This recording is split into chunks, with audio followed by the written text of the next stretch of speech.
Vagabond is quite an enjoyable series, and hey, in fact it's one of my favorites, but Miyamoto Musashi, the main character of Vagabond, however, is not actually a really great depiction of the real Miyamoto Musashi, who I'm also a bigger fan of. So it goes to say that I actually should tell you guys something about the Miyamoto Musashi in Vagabond and, well, the real Miyamoto Musashi and why they're not really so alike. So it should be kept in mind though that a lot of people I see often, just because they have read Vagabond, assume that they know something about Miyamoto Musashi, but that is actually far from the truth. The thing on the matter is that the Miyamoto Musashi in Vagabond, though really cool and very aspirable, is actually not the same as the Miyamoto Musashi, the Japanese warrior, Japanese samurai and philosopher of the ancient Edo period. In fact, they're actually quite distinct when you actually look into the real Miyamoto Musashi. What I mean by that is that the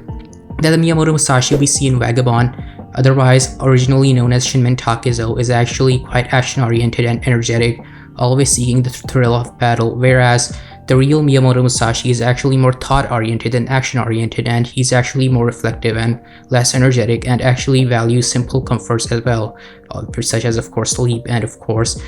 trying to stay focused, which is a factor he actually does share with, of course, Shinmen Takezo, the main character of Vagabond, but that is actually for the most part not really what he is like, since the real Miyamoto Musashi was much more relaxed and calmer and actually had an iron state of mind, whereas the Miyamoto Musashi in Vagabond is far more energetic, and though he actually is philosophical as well, and he actually ends up inspiring us in many ways, he actually is far from the Miyamoto Musashi in real life, because this Miyamoto Musashi was never actually throughout his life action-oriented, and he actually had his life planned from the beginning, and he actually never charged without thought, and actually that was something he developed much later in life. And also it's worth mentioning though that the Miyamoto Musashi in Vagabond also looks different from the Miyamoto Musashi in real life. This is very important to expand upon, because the portraits of Miyamoto Musashi that we actually have seen actually don't portray him with a lot of facial hair, and the Miyamoto Musashi in Vagabond of course has a lot more facial hair. So that's actually something that we actually need to address too, because a lot of people have this very masculine image of Miyamoto Musashi, whereas the real Miyamoto Musashi actually developed these features much later in life. Although he did develop them, they came much later. And also another factor worth mentioning is that the standard for, of course, masculine physical strength was actually different in the ancient times. So what I mean by that is, and why that is important, is that the Miyamoto Musashi we see in Vagabond is actually quite physically muscular and is actually quite physically fit from today's standard. However, the real Miyamoto Musashi, as we've seen in the portraits of him, is actually slightly more skinny fat than actually on the end, where he's much more muscular. And of course, the build we actually see in a lot of these seinen mangas and of course shonen mangas is the fact that they always have a six-pack and quite a developed chest on top of that, with of course abdominal muscles, whereas in older times that really was not the standard for strength. And also worth mentioning that Ganryu, of course, Ganryu, but of course his name is actually Sasuke Kojiro, is actually also different from the Sasuke Kojiro we actually see in Vagabond. Yeah, that actually is true, because the Sasuke Kojiro in real life was actually much more fatter, and that's actually the reason he was considered so powerful, because in Vagabond he is not that obese, but that's actually something that needs to be addressed, or well, rather not obese, but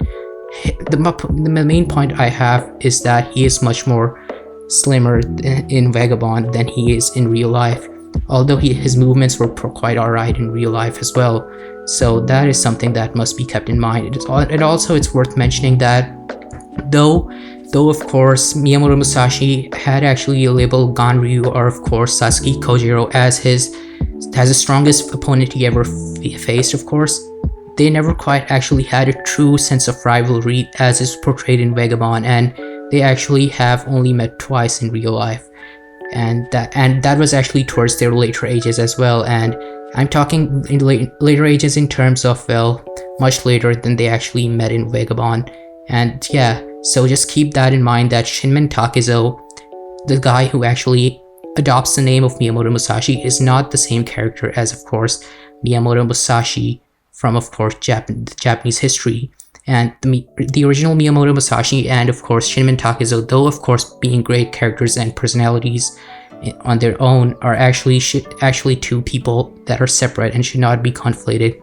Yes, I really love Vagabond, but please keep in mind that the original Miyamoto Musashi deserves respect too, and he's actually quite unique in his own regard. And yeah, with that out of the way, I just wanted to clear that up. So yeah, thanks so much for watching, and hey, bye, see ya.